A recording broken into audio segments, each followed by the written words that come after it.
بات کرتے ہیں تجزیہ کار جہانگیر خٹک سے جو اس وقت ہمارے ساتھ ہیں نیو یارک سے۔ جہانگیر صاحب، thank you for your time. اقوام متحدہ کی جانب سے افغان صورتحال پر ایک ایسے وقت میں اجلاس کروانا جب طالبان نے اقوام متحدہ کے لیے کام کرنے والی خواتین پر پابندی لگا دی ہے، کتنا اہم ہو سکتا ہے یہ اجلاس؟ اور اقوام متحدہ کے بینر کے نیچے ہونے والے اس اجلاس کے خواتین کے جو تعلیم پر پابندی ہے یا روزگار پر پابندی ہے، ان معاملات کو ڈسکس کرنے کے علاوہ اس کے اور کیا مقاصد ہو سکتے ہیں؟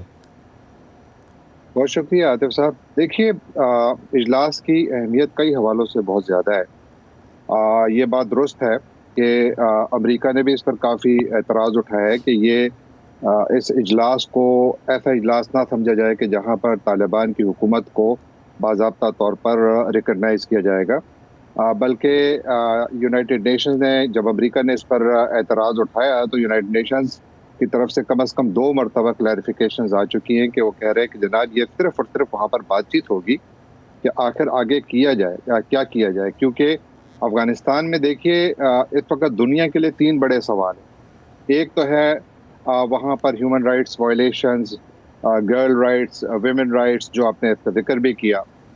دوسرا وہاں پر جو ٹیررزم ہے جو وہاں پر بڑھ رہی ہے، مسلسل بڑھ رہی ہے۔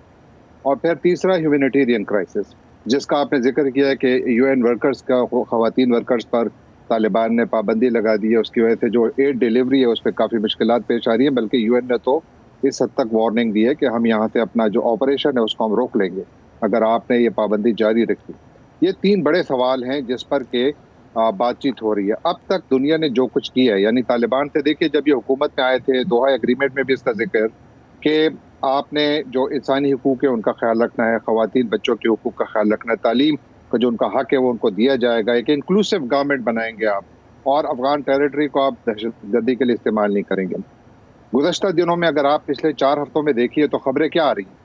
امریکہ کے جو سینٹرل کمانڈ کے چیئرمین ہیں جنرل مائیکل کوریلا، ان کی طرف سے گزشتہ دنوں خبر آئی کہ افغانستان میں جو داعش ہے وہ مضبوط ہو رہی ہے اور وہ خطے اور دنیا کے دوسرے ممالک کے لیے خطرہ بن رہی ہے۔ ابھی کل واشنگٹن پوسٹ میں خبر آئی کہ پینٹاگن کی جو لیٹسٹ اسیسمنٹ ہے وہ بھی یہی کہہ رہی ہے کہ وہاں پر داعش مضبوط ہو رہی ہے۔ جی جہانگیر صاحب، یہ جو معاملات ہیں سیکیورٹی کے، جس پر بات ہوگی، جی یقیناً سیکیورٹی ایک بہت ہی بڑا مسئلہ ہے، اور یہ ایک بہت ہی اہم نقطہ تھا اس ڈیل کا جو ڈیل افغان طالبان اور دیگر ممالک کے درمیان ہوئی تھی۔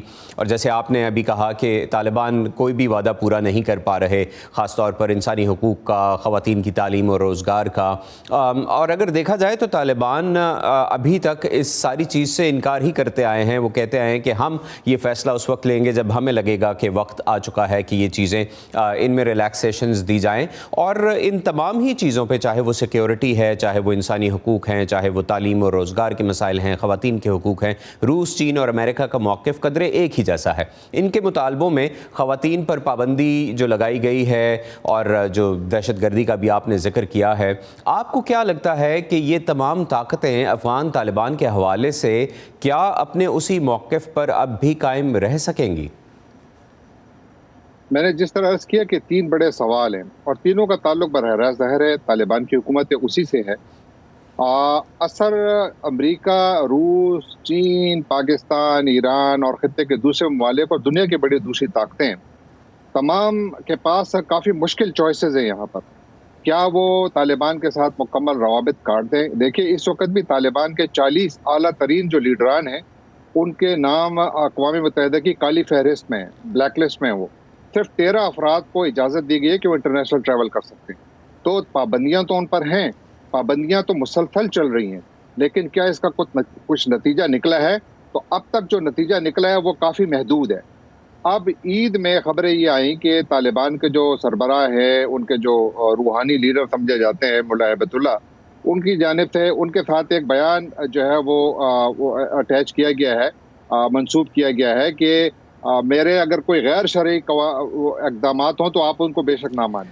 ایگزیکٹلی جہانگیر صاحب، کیا یہ ویکنس ظاہر کر رہا ہے طالبان کی اور ان کے لیڈر کی کہ وہ اپنے لوگوں کو یہ بتانے کی کوشش کر رہے ہیں کہ یہ سب ان کی طرف سے نہیں ہو رہا اور کچھ جو سختیاں کی جا رہی ہیں اس کے پیچھے شاید سپریم لیڈر نہیں ہے؟ میرا یہ خیال ہے کہ پوزیشن، یہ پوسچر میں تھوڑی چینج نظر آ رہی ہے۔ وجہ یہی ہے کہ دیکھیں طالبان میں تقسیم ہے، طالبان میں اس وقت دو دھڑے ہیں. ایک دھڑا وہ ہے جو کہ اس حق میں ہے کہ خواتین کو حقوق بھی دیے جائے، ان کو کام کرنے کی اجازت بھی دی جائے، تعلیمی ادارے بھی کھولے جائیں. اور دوسرا دھڑا جس کا تعلق قندھار سے کہا جاتا ہے، وہ لوگ یعنی جہاں پر مولا ہیبت اللہ یعنی اس کے براہ راست ان کا نام لیا جاتا ہے کہ وہ ہیں جو کہ اس کے درمیان ایک بہت بڑی رکاوٹ ہے. لیکن اگر یہ بیان انہوں نے واقعی دیا جو ان سے منسوخ کیا جا رہا ہے تو یہ ایک پوسچرنگ میں چینج ہے. یقیناً ان کو بھی یہ جی یعنی آپ جیسے آپ کہہ رہے ہیں کہ یقیناً طالبان کی جو سینئر لیڈرشپ ہے اس میں بھی یہ خدشہ پایا جا رہا ہے کہ شاید عام افغان ان کے اقدامات سے خوش نہیں ہیں اور ان کے اپنے دھڑے بھی ان تمام اقدامات سے خوش نہیں ہیں. بہت شکریہ جہانگیر صاحب، آپ نے ہمیں وقت دیا.